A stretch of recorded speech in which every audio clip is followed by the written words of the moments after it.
தேர்தலிலே நாங்கள் இணைந்து போட்டியிட்டவர்கள். ஐக்கிய மக்கள் சக்திக்கும் அகில இலங்கை மக்கள் காங்கிரஸ் கட்சிக்கும் இருக்கின்ற உடன்பாடுகளின் அடிப்படையிலே நாங்கள் சேர்ந்து ஓட்டமாவடி கோர்லைப்பற்று மேற்கு ஓட்டமாவடி பிரதேச சபையிலே நாங்கள் போட்டியிட்டோம். அந்த போட்டியிட்டதின் அடிப்படையிலே அகில இலங்கை மக்கள் காங்கிரஸ் கட்சி 8 வட்டாரங்களை வென்றது. அதனோடு போட்டியிட்ட ஸ்ரீலங்கா முஸ்லிம் காங்கிரஸ் 2 வட்டாரங்களை வென்றது. 4 பட்டியல் ஆசனங்கள் அவர்களுக்கு கிடைத்தது. அதுபோன்று என்பிபி கட்சி, ஜேவிபி என்று செல்கிற என்பிபி கட்சி 2 பட்டியல் அவர்களுக்கு கிடைத்தது. ஐக்கிய தேசிய கட்சிக்கு 1 பட்டியல் கிடைத்தது. இலங்கை தமிழரசு கட்சிக்கு 1 பட்டியல் கிடைத்தது. இண்டிபெண்டன்ட் சுயேட்சையாக கேட்ட ஒரு கட்சிக்கு 1 பட்டியல் கிடைத்தது. மன்னிக்கவும், என்பிபி 1 வட்டாரம் வென்று மற்றது 1 பட்டியல் கிடைத்தது. ஆக ஏசிஎம்சி கட்சிக்கு 8 ஆசனங்களும், எஸ்எல்எம்சி கட்சிக்கு 2 வட்டாரமும் 4 பட்டியலும், என்பிபி கட்சிக்கு 1 வட்டாரமும் 1 பட்டியலும், யுஎன்பிக்கு 1 பட்டியல், ஐடிகேக்கு 1 பட்டியல், இண்டிபெண்டனுக்கு 1 பட்டியல் என்கிற அடிப்படையிலே நாங்கள் இந்த தேர்தல் முடிவு அமைய பெற்றிருந்தது. ஆனால் அன்றைய தினம், அதாவது கடந்த ஜூன் மாதம் 16ஆம் தேதி இந்த தெரிவு நடைபெறுகிற தினத்திலே என்னுடைய இல்லத்திலே 11 மணி அளவில் இருந்து நாங்கள் இதற்கான கூட்டங்களை எங்களுடைய கட்சி வழிநடத்தலின் பேரிலே என்ன அறிவுறுத்தல்கள் தரப்பட்டதோ இந்த அனைத்து மெம்பர்களும் இருந்து நாங்கள் அதை பேச்சுவார்த்தை செய்து கொண்டிருந்தோம். கட்சி இவ்வாறு எங்களுக்கு சொல்லி இருக்கிறது, இவரை தலைவராக, இவரை பிரதி தவிசாளராக ஆக்க வேண்டும் என்கிற அடிப்படையில் கட்சி எடுத்துக்கொண்ட தீர்மானத்திலே அவர்களுக்கு தெளிவாக நாங்கள் விளங்கப்படுத்தினோம். அதாவது எங்களுடைய 8 வேட்பாளர், 8 தெரிவு செய்யப்பட்ட உறுப்பினர்களும் இருந்து எங்களுடைய வீட்டிலே செய்தோம். அதிலே தற்பொழுது ஓட்டமாவடி பிரதேச சபையினுடைய தவிசாளராக இருக்கிற சகோதரர் பைரூஸ் அவர்களும் அந்த கூட்டத்திலே தொடர்ந்தேர்ச்சியாக 10 மணியிலே இருந்து என்னுடைய இல்லத்திலே அந்த கூட்டம் எல்லாவற்றிலும் கலந்து கொண்டார்.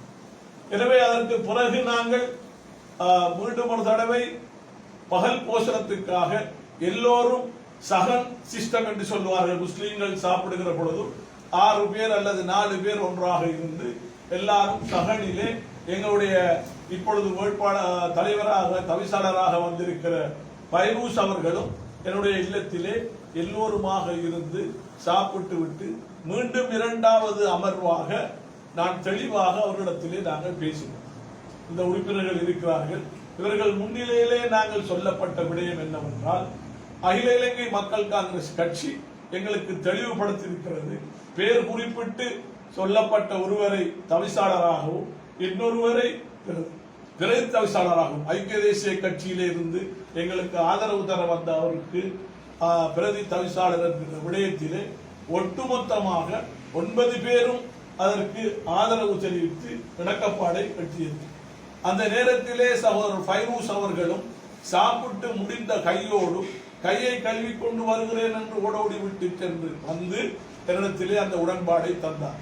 இறுதியாக நான் ஒரு கேள்வி கேட்டேன். இந்த 9 பேரிடத்திலும் சொன்னேன் என்னவென்றால், நீங்கள் எல்லோரும் அவர்களுக்கு 8 ஆசனம் இருக்கிறது, 8 உறுப்பினர்கள் இருக்கிறார்கள் அவர்களை ஆதரித்து, அதாவது இலங்கை தமிழரசு கட்சியும் அமைச்சர் ஹிஸ்புல்லா அவர்களோடு கைகோர்த்துத்தான் இந்த ஆட்சி பீடத்தை கைப்பிடித்தார்கள்.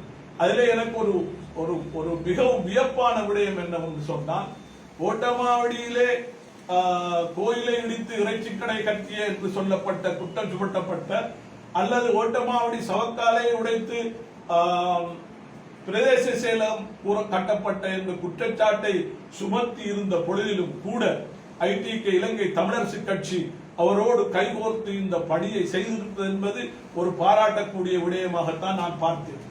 அப்படி பார்த்து அந்த தமிழரசு கட்சியும் சேர்ந்து இவ்வாறு அவர்களை தெரிவு செய்கிற பொழுது அவர்கள் உள்ளாந்தமாக எங்களுடைய கட்சியினுடைய உறுப்பினராக இருந்த சகோதரர் ஃபைரூஸ் அவர்களை தலைவராக்கி பிரேரணை கொண்டு வந்து ஒரு அருவருப்பான முறையிலே அந்த சபையை வழிநடத்தி சென்ற விடயத்தை நான் இவ்விடத்திலே பதிவாக சொல்ல வேண்டும். எனவே இந்த அடிப்படையில் எங்களுடைய கட்சி தீர்மானத்துக்கு எதிராக, எங்களுடைய கட்சி பேசிக்கொண்டதுக்கு எதிராக, அதே போன்று அவர்கள் இறுதியாக எழும்புகின்ற பொழுது நான் கேட்டேன், நீங்கள் எல்லோரும் வாக்களிக்க செல்லுகிற பொழுது சில வேளைகளிலே முஸ்லிம் காங்கிரஸ் தரப்பிலிருந்து யாராவது உங்களுடைய பெயரை ஒருவரை எட்டில் ஒருவரை தலைவராக பிரேரித்தால் நீங்கள் என்ன செய்வீர்கள் என்று சொன்ன பொழுது இந்த 8 பேரும் என்னுடைய கையிலே சத்தியம் பண்ணி சொல்லிவிட்டு சென்றார்கள். நாங்கள் ஒரு ஃபைரூஸ் உட்பட சத்தியம் பண்ணி விட்டு சென்றார்கள். என்னவென்றால் நாங்கள் அதை ஏற்றுக்கொள்ள மாட்டோம். நம்முடைய கட்சி தீர்மானித்திருக்கிற தவிசாளராக தீர்மானித்த சகோதரர் அலாஜின் அவர்களையும் பிரதி தவிசாளராக சகோதரர் அன்சார் அவர்களையும் தான் நாங்கள் ஆதரிப்போம் என்று சத்தியம் பண்ணி சென்றார்கள். இப்பொழுது தவிசாளராக இருக்கிற ஃபைரூஸ் உட்பட அதனை அவர் மீறி இந்த கட்சியினுடைய கட்டுக்கோப்பையும் எழுத்து மூலமான அறிவித்தல்களையும் மீறி அவர் என்னுடைய தவிசாளராக வந்திருப்பது என்பது கட்சியினுடைய யாப்புக்கு விரோதமானதாக நாங்கள் பார்க்கிறோம். நான் நினைக்கிறேன் கட்சியினுடைய ஒழுக்காற்று குழு மிகவும் தீவிரமாக அவருடைய விடயத்திலே செயல்பட்டுக் கொண்டு